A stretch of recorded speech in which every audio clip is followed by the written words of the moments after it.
Hello again, kids. Welcome back once more to the Mask Fan Attic. And tonight I have with me one of my dear friends here, little Abnormal Cyrus. And Abnormal Cyrus here loves to hunt for monsters just like I do. And as you can see, he's even brought his extra eyeball along to help him in the hunt for interesting old Halloween masks that are worthy of collector attention. And well, Cyrus likes it up here in the attic because it's all dark and dusty and moldy and musty. And hey, dark and dusty and moldy and musty, that sounded kind of cool. I should write poetry. I would, except that I can't think of a word that rhymes with poetry. But anyway, Cyrus is here to help us look for cool masks. And oh, he's found a good one tonight. Wow, Cyrus has found a great mask for this week. It is the Cyclops. And this one's by Elusive Concepts, and it's not just any Cyclops, it's the Cyclops from the old TV series from the 1960s, Lost in Space. Right here. So if you're a fan of Lost in Space, there aren't that many masks that can be collected. As a matter of fact, this may be the only one that I'm aware of, the only one that comes to mind from Lost in Space.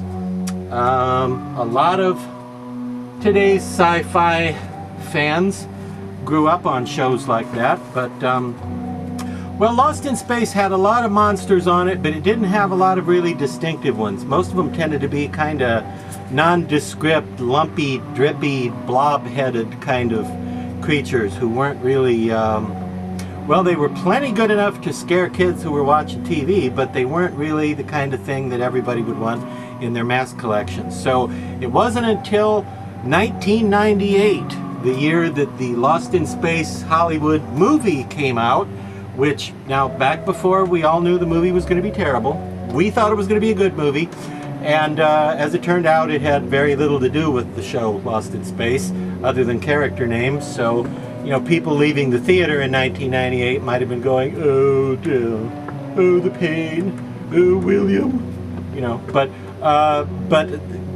Elusive Concepts came out with some masks based on the movie, and in an attempt to you know, offer something to the fan base of the original show, they did a couple masks from the original show, including the Cyclops. Now, this guy was first used in an episode that was titled "There Were Giants in the Earth." That's the title of the episode this mask was from. Interestingly, it did not take place on Earth, but that's Lost in Space for you. Now, he turned up again in a later episode, which starred Michael Rennie from the original Day the Earth Stood Still as an alien called the Keeper.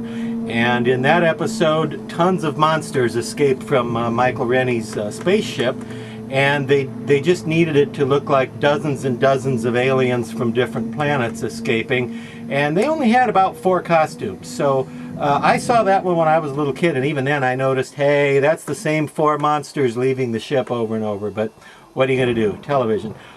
This was one of those 4. So he turned up again in The Keeper, and then finally they used him again in an episode called Flight into the Future. And in that one you finally got a color look at him, because the earlier 2 episodes that had the Cyclops were black and white.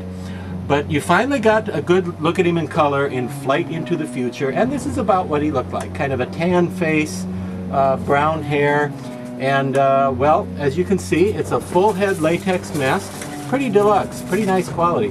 The latex goes all the way down the back. It's slit here to make it wearable, although I recommend it for its collector value and its overall kitschy, retro, sci-fi coolness. I don't really recommend it to people who are interested in seeing. And here's why. If you can see there on your monitor, I put a piece of white paper inside this one, okay, and you see those 2 tiny little white places in the corners of his eye? That's where you see out of, so it's really not good for visibility. I don't recommend wearing it while you're, say, driving in a demolition derby or anything like that, not at all. But it is way cool mask for collector purposes. I believe it was only offered one season, the 1998-99 Halloween season, and then all the Lost in Space stuff was discontinued right around that time. But this guy still turns up on online in a lot of costume shops, and I recommend it. Oh, and by the way, the hair, which is cool looking hair, I like the hair, It's fun fur, you know, acrylic sheet fur that's glued on over the latex. So it's full head latex with the fur glued on.